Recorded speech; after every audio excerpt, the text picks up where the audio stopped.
అందరికీ నమస్కారం. ఈరోజు మన మానవ శరీరం గురించి మాట్లాడుకుందాం. మనందరికీ మన శరీరం ఒక అద్భుతమైన మెషీన్ అని తెలుసు. కానీ నిజంగా అది ఒక మెషీన్ మాత్రమేనా? కేవలం వస్తువులతో నిర్మించిన ఒక ఆకారం మాత్రమేనా? బహుశా మనం అనుకుంటున్న దానికంటే అసలు కథ చాలా చాలా భిన్నంగా ఉండొచ్చేమో. మనం దేంతో తయారయ్యాం? వస్తువులతోనా లేక ప్రక్రియలతోనా? చూడ్డానికి ఇది చాలా సింపుల్ క్వశ్చన్లా అనిపించొచ్చు కదూ? కానీ దీనికి సమాధానం వెతికే ప్రయత్నంలో మన గురించి మనకు తెలుసు అనుకున్న చాలా విషయాలు మారిపోవచ్చు. మనం స్కూల్లో, పుస్తకాల్లో ఎన్నోసార్లు మన శరీర నిర్మాణానికి సంబంధించిన డయాగ్రమ్స్ చూసే ఉంటాం కదా. అవి మనకు శరీరంలో ఏ ఏ భాగాలున్నాయో చూపిస్తాయి. అంతా బానే ఉంది. కానీ అసలు సమస్య ఇక్కడే మొదలవుతుంది. ఎందుకంటే కదలకుండా నిశ్చలంగా ఉండే ఆ చిత్రాలు మన శరీరాల గురించి రెండు పెద్ద అపోహలకు దారితీస్తాయట. సో ఈరోజు మన ఈ విశ్లేషణలో ఆ రెండు ముఖ్యమైన అపోహలేంటో చూద్దాం. వాటిని ఛేదించే ప్రయత్నం చేద్దాం. మనల్ని మనం చూసుకునే పద్ధతినే మార్చేసే ఈ ప్రయాణానికి సిద్ధంగా ఉండండి. సాధారణంగా మనమేమనుకుంటాం? మన శరీరం ఒక స్థిరమైన మెషిన్ లాంటిదని, అందులో ఉన్న రకరకాల సిస్టమ్స్ అన్నీ వేర్వేరు భాగాలుగా పనిచేస్తాయని. కానీ అసలు వాస్తవమేంటంటే మన శరీరం నిరంతరం మారుతూ ఉంటుంది. ఇంకా ఆ సిస్టమ్స్ అన్నీ వేర్వేరు కాదు, ఒకదానితో ఒకటి చాలా బలంగా ముడిపడి ఉంటాయి. సరే, ముందుగా ఈ మెషిన్ అనే ఐడియా సంగతేంటో చూద్దాం. ఓకే, సో ఫస్ట్ మిత్ ఏంటంటే మన బాడీ ఒక స్టాటిక్ మషీన్, అంటే కదలకుండా స్థిరంగా ఉండే యంత్రమని.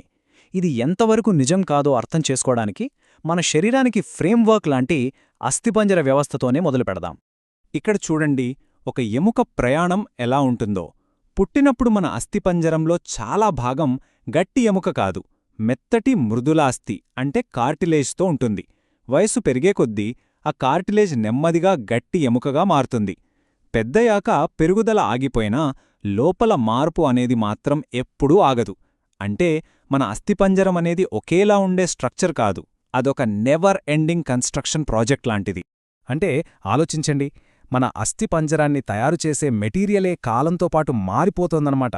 పుట్టినప్పుడు మెత్తగా ఉండే కార్టిలేజ్ నెమ్మదిగా గట్టి ఎముకగా మారుతుంది. ఆ ఫ్లెక్సిబుల్గా ఉండే కార్టిలేజ్ మనకు ఇప్పటికీ కూడా ఉంది.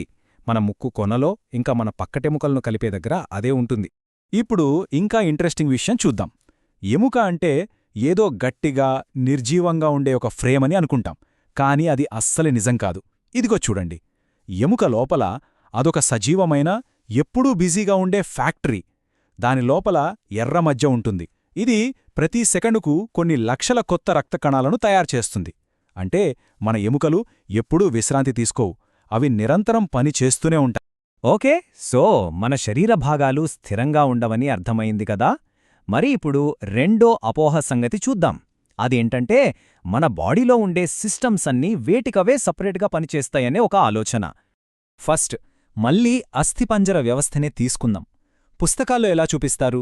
మనకొక షేప్ ఇవ్వడానికి, మన లోపలి సున్నితమైన అవయవాలను కాపాడటానికున్న ఒక పూర్తి వ్యవస్థలాగా, అంతేకదా. దాని తరువాత ఆ ఎముకల గూడుమీద కండరాల వ్యవస్థను మరో లేయర్లాగా చూపిస్తారు. ఈ బొమ్మలు ఇలా చూస్తుంటే ఈ రెండూ వేర్వేరు భాగాలు ఒకదానిమీద ఒకటి పెట్టారు అన్న ఫీలింగ్ వస్తుంది. కాని ఇక్కడే మనం పొరబడుతున్నాం. నిజానికి ఈ సిస్టమ్స్ అన్నీ వేర్వేరు పొరలు కాదు, అవి ఒకదానితో ఒకటి చాలా బలంగా కనెక్ట్ అయి ఉంటాయి. అసలు చెప్పాలంటే ఈ సిస్టమ్స్ అనేవి మనం చదువుకోవడానికి వీలుగా పెట్టుకున్న పేర్లు మాత్రమే. ఫర్ ఎగ్జాంపుల్, పొడవాటి ఎముకలను తీసుకోండి. అవి అస్థిపంజర వ్యవస్థలో భాగం కరెక్టే, కానీ అవి రక్త కణాలను తయారు చేస్తాయి కదా. సో అవి ఒక రకంగా లింఫాటిక్ సిస్టంలో కూడా భాగమే. ఇంకో ఉదాహరణ, అండాశయాలు. అవి పునరుత్పత్తి వ్యవస్థకు చెందినవి, కాని అదే సమయంలో హార్మోన్లను కూడా రిలీజ్ చేస్తాయి కాబట్టి హార్మోనల్ సిస్టంలోనూ వాటి పాత్ర ఉంటుంది. చూసారా, అంతా కనెక్టెడ్. సో అసలు పాయింట్ ఏంటంటే ఈ సిస్టమ్స్ ఏవీ ఒంటరిగా పనిచేయలేవు, అన్ని కలిసే పనిచేయాలి. దీనికి పర్ఫెక్ట్ ఎగ్జాంపుల్ కావాలంటే మనం సింపుల్గా మన చేతిని వంచే కదలికను చూస్తే చాలు. ఈ పార్ట్నర్షిప్ ఎంత అద్భుతంగా ఉంటుందో చూడండి. ఒక ముఖ్యమైన విషయమేంటంటే కండరాలు కేవలం లాగగలవు, అంతేగాని నెట్టలేవు. మరి చేతిని వంచి మళ్లీ స్ట్రేట్ చేయాలంటే ఎలా? అందుకే ఒక కీలు దగ్గర రెండు కండరాలు ఒక టీంలాగా పనిచేస్తాయి. ఇక్కడ బైసెప్స్, ట్రైసెప్స్. ఒకటి ముడుచుకునే ఎముకను లాగినప్పుడు దాని పార్ట్నరైన రెండోది రిలాక్స్ అవుతుంది. ఇది అచ్చం ఒక డాన్స్ లాంటిది. స్టెప్ బై స్టెప్ చూద్దాం. మనం చేతిని వంచాలి అనుకున్నప్పుడు బైసెప్స్ కండరం ముడుచుకుంటుంది. అది రేడియస్ అనే ఎముకను పైకి లాగుతుంది. సరిగ్గా అదే టైంలో వెనకాల ఉన్న ట్రైసెప్స్ రిలాక్స్ అవుతుంది. ఇప్పుడు చేతిని మళ్ళీ స్ట్రైట్ చేయాలంటే ప్రాసెస్ రివర్స్.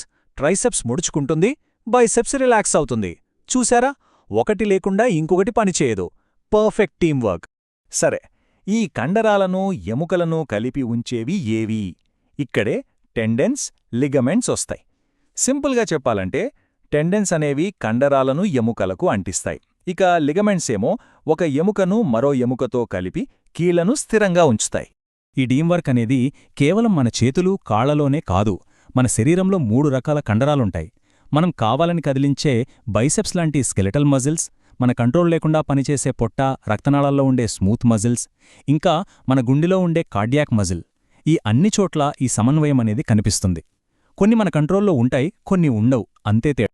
సో ఇదంతా కలిపి చూస్తే మనకు మానవ శరీరం గురించి ఒక కొత్త, మరింత డైనమిక్ పిక్చర్ కనిపిస్తోంది.